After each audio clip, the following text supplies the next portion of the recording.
Welcome back नाज़रीन। Programme के बे हिस्से में पाण ॻाल्हि ॿोल कंदासीं इंतहाई अहम मौज़ू ते क्लाइमेट चेंज के हवाले से। हिन वक्त ते दुनिया मौसमियाती तब्दीलियुनि खे मुंहुं ॾेई रही है। ख़ास करे जो असांजो ग्लोबल वार्मिंग है वो इंतहाई शिद्दत अख्तियार करे वियो है। पाकिस्तान भी हिन वक्त मौसमियाती तब्दीलियुनि खे मुंहुं ॾेई रहियो आहे। ख़ास करे सिंध में भी असांखे मौसमियाती तब्दीलियुनि जा हाञा नज़र अचनि पिया। अॼु सिंध जे मुख़्तलिफ़ शहरनि में एहतजाज भी थिया आहिनि। झुॾो, तलहार ऐं ॿियनि शहरनि में मौसमियाती तब्दीलियुनि जी तबाहकारियुनि जे ख़िलाफ़ एहतजाज थिया आहिनि, जंहिंजे करे पाण अॼु प्रोग्राम में इन टॉपिक खे डिस्कस कयूं था। ऐं गर्मी वधण करे पाणी तमामु घणो असां वटि हिन वक़्तु इस्तेमालु थिए थो। अॼु भी गर्मी आहे। पाण जंहिं वक़्तु प्रोग्राम कयूं पिया त उन ॾींहुं यानी नवंबर जे 8 तारीख़ ते भी कराची जे अंदरि 37 खां 38 गर्मीपद रिकॉर्ड कयो वियो आहे। ऐं 2 ॾींहं पहिरियां इहो ई गर्मीपद कराची जे अंदरि 40 डिग्री सेंटीग्रेड हुयो। नवंबर जे महीने ताईं भी गर्मी ख़त्म नाहे थी हिन वक़्त ताईं। ऐं माण्हू परेशान आहिनि त सियारो कॾहिं ईंदो। इहे सभु जेके तब्दीलियूं नज़र अचनि पियूं असांखे उहे क्लाइमेट जा इशूज़ आहिनि। पाण उन ते डिस्कस कंदासीं। ऐं गॾोगॾु हिकु आलमी इदारे ICSI ख़बरदार कयो आहे त जेकॾहिं अहिड़ी तरीक़े सां गर्मीपद वधंदो रहियो त जेके असांजा ग्लेशियर्स आहिनि हिमालय जा उहे 2035 ताईं ख़त्म थी वेंदा ऐं ॻरी वेंदा। ऐं जेको आहे सिंधु दरिया समेत बरे सग़ीर जे घणनि नदियुनि जी जेकी शुरूआत आहे उहा बि हिमालय खां थिए पई। जेकॾहिं इहे ग्लेशियर्स ख़त्म थी विया त पोइ यकीनन ज़रई पाणी जी खोट पैदा थी वेंदी ऐं जेको माण्हुनि जो जियापो आहे उनजो जेको आहे उहो बि सवालिया निशान बणिजी वेंदो। पाण नदी सभिनी ते डिस्कस कंदासीं। असांखे जॉइन कयो आहे वीडियो लिंक ते मैडम आफ़िया सलाम साहिबा। पाण माहौलियाती माहिर आहिनि ऐं पाण ट्रेनर भी आहिनि। मैडम अस्सलाम वालेकुम। वालेकुम अस्सलाम। सबसे पहले तो मैडम बहुत शुक्रिया, आपने प्रोग्राम के लिए वक्त दिया। मैडम क्लाइमेट चेंज जो है वो आजकल इंटरनेशनल टॉपिक बना हुआ है। आज हम डिस्कस कर रहे हैं पाकिस्तान को। आज कराची में जिस वक्त हम प्रोग्राम कर रहे हैं आज के दिन यानी नवंबर की 8 तारीख को भी जो है वो 37 से 38 डिग्री सेंटीग्रेड गर्मी है, लेकिन सर्दियाँ आने का नाम नहीं ले रही। तो क्या असबाब हैं बुनियादी तौर पर हमारे ख़ित्ते के अंदर जो क्लाइमेट का सबब बन रहे हैं? जी बहुत शुक्रिया इस बहुत एक इम्पोर्टेंट मौजू को अपने इस प्रोग्राम का हिस्सा बनाने का।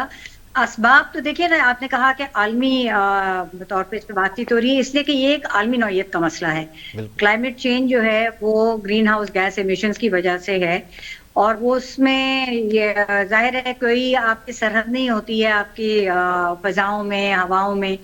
इसीलिए पूरी दुनिया के ऊपर इसके असरात मुरतब हो रहे हैं, जिसमें से हमारा खित्ता वो है जिसमें कहीं ज़्यादा शदीद असरात उसके हैं बनिस्बत कुछ और इलाकों के।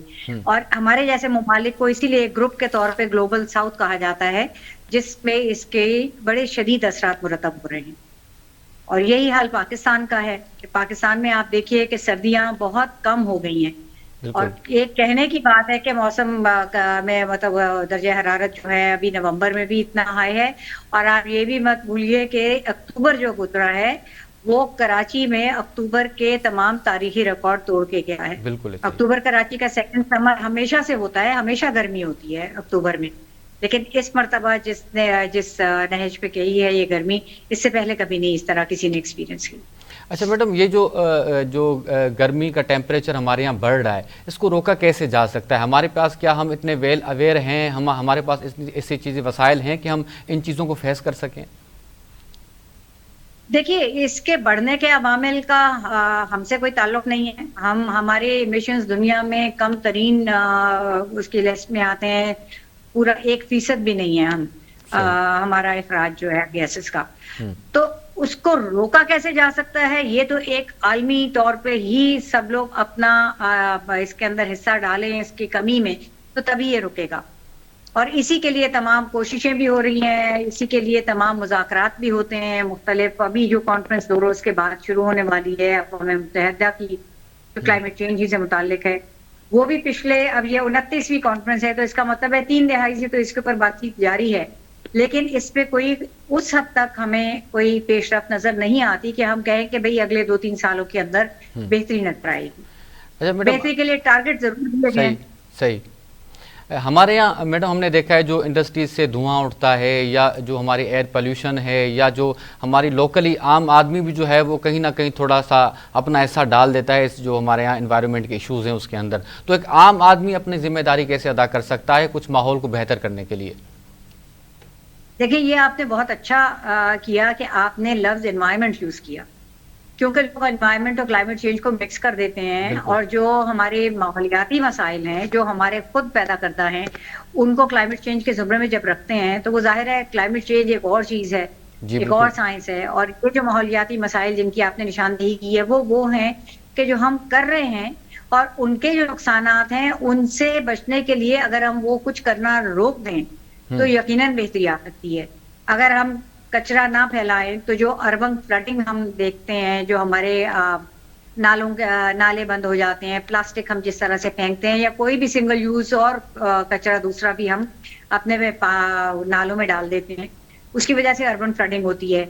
अच्छा, आबी गुजरगाहों के अंदर हम बस्तियां आबाद कर देते हैं, उसकी वजह से आप बाकी जो सैलाब जैसे हमने 2010 में देखा या 2022 में देखा, उसकी वजह से वो नुकसान कहीं ज्यादा बढ़ जाता है, जो कि आम सैलाब, जो कि सैलाब एक कुदरती एक अमल है। बिल्कुल। दरियाई जो कि बेसिन्स हैं वहां सैलाब आते हैं, तो ये तो कुदरत का एक तरीका है। लेकिन जब आप उसके रास्ते में रुकावट के तौर पे खड़े हो जाएंगे तो कुदरत की ताकत आपकी ताकत से बहुत ज्यादा है, बिल्कुल तो ऐसे वो ही। फिर अमलियामेट कर देती है। तो हमें उन चीजों की तरफ भी तवज्जो देनी चाहिए, जैसे गैसेस का अखराज है हमारी इंडस्ट्रीज की तरफ से, जैसे माहौलियाती आलूदगी है, चाहे वो फिजाई हो, चाहे हमारी आबी गुजरगाहों में हो, चाहे हमारे इर्द गिर्द हमारे शहरों में, कस्बों में, गाँव में हो, तो वो चीजें तो हम खुद रोक सकते हैं ना, उन चीजों बिल्कुल का तदारुक तो हमारे बस में है। तो बिल्कुल हमें ऐसे ही। उस पे भी बहुत ज्यादा तवज्जो देने की जरूरत है, बजाय इसके कि हम सिर्फ कहें कि क्लाइमेट चेंज की तरफ तवज्जो दी जाए।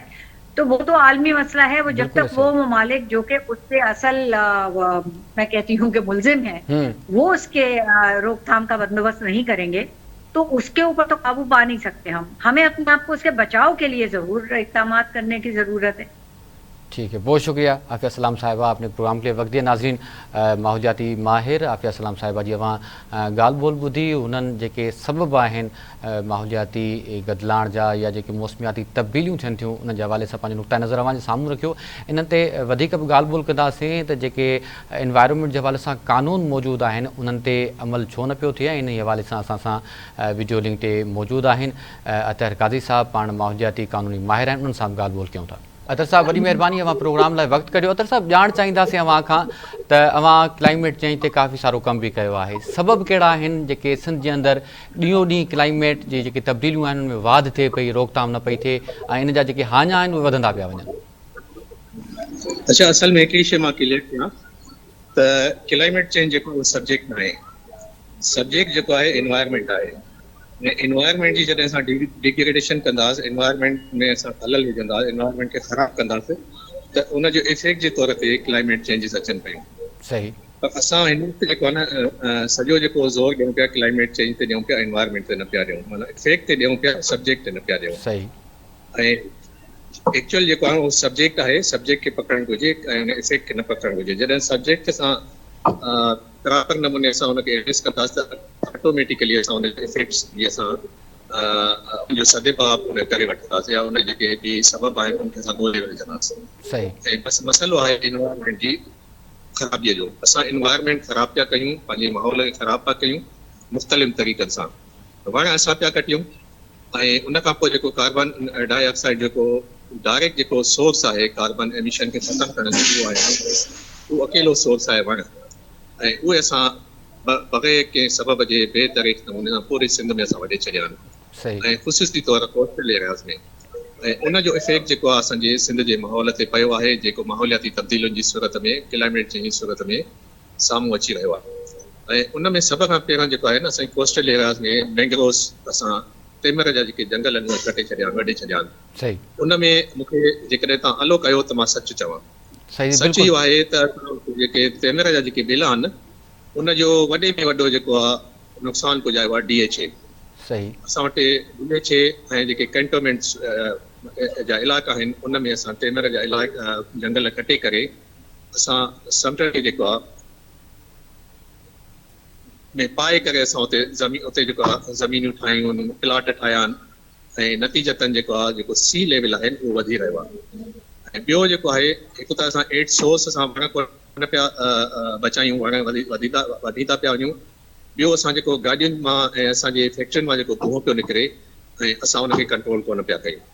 ऐं इहे ॿ वॾा सबब आहिनि कार्बन डाइऑक्साइड जे वधण जा, जंहिंजे करे क्लाइमेट चेंज जो हिकिड़ो इफेक्ट जेको आहे एनवायरमेंट ते पइजी रहियो आहे ऐं उहो लीथल इफेक्ट आहे। हिन वक़्तु जेको समुंड जी जेका लेवल आहे, सी जेका लेवल आहे उहा राइज़ पई थिए, बल्कि थी चुकी आहे ऐं उहो ई सबबु आहे जो हिन वक़्तु असां नवंबर जी 8 तारीख़ ते डिस्कस पिया कयूं। 8 नवंबर ते बि कराची में 37-38 डिग्री टेम्परेचर, बल्कि 2 ॾींहं पहिरां 40 डिग्री टेम्परेचर हुयो ऐं असां जेसि ताईं इन्हनि शयुनि खे असां एड्रेस न कंदासीं, इन्हनि शयुनि जी असां जेको आहे सदभाव न कंदासीं, तेसि ताईं असां इन्हनि खे तमामु बुरे नमूने सां असांजा इफेक्ट उन थी रहिया आहिनि ऐं वधंदा वेंदा।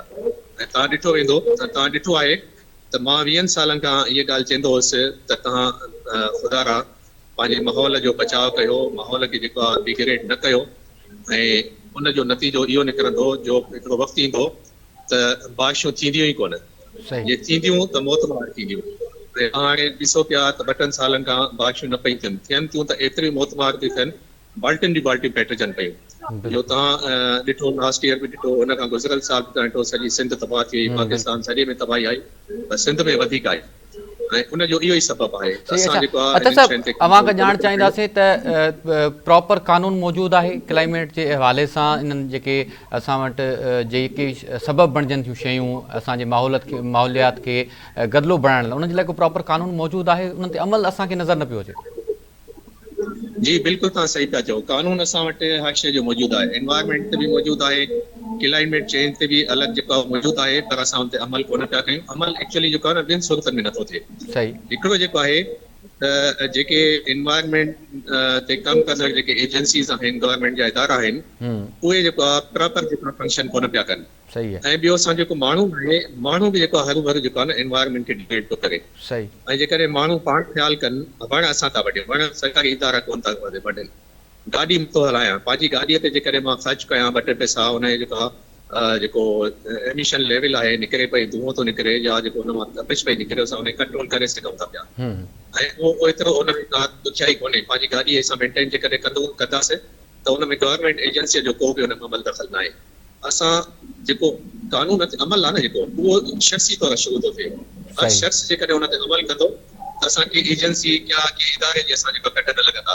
पर जॾहिं इहो हिकिड़ी बेहसिया वारो आलम आहे, हर माण्हू जेको आहे पंहिंजो जेको आहे बर्डन ॿिए जे मथां शिफ्ट पियो करे, पोइ असां अल्टीमेटली असां एजेंसीज़ खे असां जेको आहे कसूरवार बि बणायूं था ऐं उन जी हक़ीक़त में ज़िमेदारी बि आहे, उनखे पंहिंजी ज़िमेदारी निभाइण घुरिजे। एक्चुअल जेका शइ आहे न उहा अवेयरनेस आहे, उहा जेको आहे माण्हुनि में अवेयरनेस जेको आहे जी हिकिड़ी मुहिम हलणु घुरिजे। उहा घटि में घटि ॿियो इदारो न, पर मीडिया जेको आहे हाणे हिकिड़ो बाक़ाइदा भरपूर नमूने सां असांजी जेका मीडिया जा मीडिया हाउसिस आहिनि, उहे हिन शयुनि खे एड्रेस कनि पिया, पहिरां न कंदा हुया। हाणे हर इदारो जेको मीडिया हाउसिस आहे न, एनवायरमेंट ते क्लाइमेट चेंज ते डिस्कस करे थो, इन सां माण्हुनि में हिकिड़ी अची रही आहे, उन्हनि में हिकिड़ी सोच डेवलप थी रही आहे। सोच कहिड़ी डेवलप थी थिए? ओनरशिप जी। असां जेसि ताईं इन्हनि शयुनि खे ओन न कंदासीं त बाबा क्लाइमेट जो जेको मसइलो आहे मुंहिंजो मसइलो आहे, वणनि जी जेका वाढी आहे मुंहिंजो मसइलो आहे। जॾहिं असां हिनखे पंहिंजो मसइलो करे सम्झंदासीं त ऑटोमेटिकली उनजे असां बचाव लाइ, उनखे असां उनजी इफेक्ट खे घटाइण लाइ असां कोशिशि कंदा। हाणे जेको मीडिया हाउसिस आहिनि उहे पिया, पर अञा असांजा इदारा कोन पिया कनि क्लाइमेट चेंजिस ते या एनवायरमेंट ते। जेको एनवायरमेंट प्रोटेक्शन एजेंसीज़ आहिनि प्रोविंशियल, उन खां पोइ फेडरल एजेंसी आहे, उन खां पोइ जेको आहे मिनिस्ट्री हाणे जेको आहे क्लाइमेट चेंज ते अलॻि आहे, एनवायरमेंट ते अलॻि आहे, सूबाई लेवल ते फेडरल लेवल ते उहे पंहिंजो रोल प्ले कोन पई कनि। असां वटि एनवायरमेंट ट्रिब्यूनल आहिनि, पर उहे नाले मात्र आहिनि। उन्हनि वटि जेका केस जेके घणा केस कोन्हनि, हिकु 52 केस जेको आहे सिंध एनवायरमेंट प्रोटेक्शन ट्रिब्यूनल आहे सिंध जो, उन वटि को 32 केस आहिनि। 32 केस जेको सालनि खां पेंडिंग पिया आहिनि, उते हलनि कोन पिया। ऐं गवर्नमेंट जी बेहसी आहे त एनवायरमेंट प्रोटेक्शन ट्रिब्यूनल में 3 जी हिरायकी आहे, हिकिड़ो हुन जो चेयरमैन हूंदो आहे, हिकिड़ो जेको आहे मेंबर लीगल हूंदो आहे, टियों जेको आहे मेंबर टेक्निकल हूंदो आहे। हाणे जेको आहे गुज़िरियल जुलाई खां उहो टेन्यूअर पहिरां वारनि जो ख़तमु थियो, नओं चेयरमैन साहिबु अची वियो आहे, मेंबर लीगल जेको आहे काफ़ी वक़्त खां पोइ आयो, टेक्निकल मेंबर अञा न आयो आहे।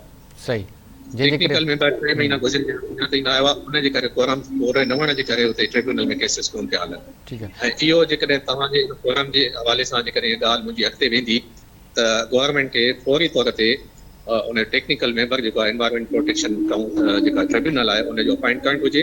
ऐं अहल माण्हू, उहो अहल माण्हू जेको एनवायरमेंट जी टेक्निकल फील्ड जो माण्हू हुजे, ऐं उहो एक्चुअली छा आहे त उहो जेको सिंध जो एनवायरमेंट एक्ट आहे उन मुताबिक़ जेको आहे टेक्निकल जेको सपोर्ट जेका आहे उहा एजेंसी मां मिलंदी, एनवायरमेंट प्रोटेक्शन एजेंसी मां जेको सही। सीनियर ऑफिसर हूंदो, स्पेशली जेको टेक्निकल साइड जो उनखे जेका एनवायरमेंट ट्रिब्यूनल में उनखे अपॉइंट कयो वेंदो। उनजो टेन्यूअर हूंदा 3 सालनि जो, ऐं 3 सालनि में जेकॾहिं ट्रिब्यूनल प्रॉपर कमु कंदो त काफ़ी कुझु थी सघे थो पियो।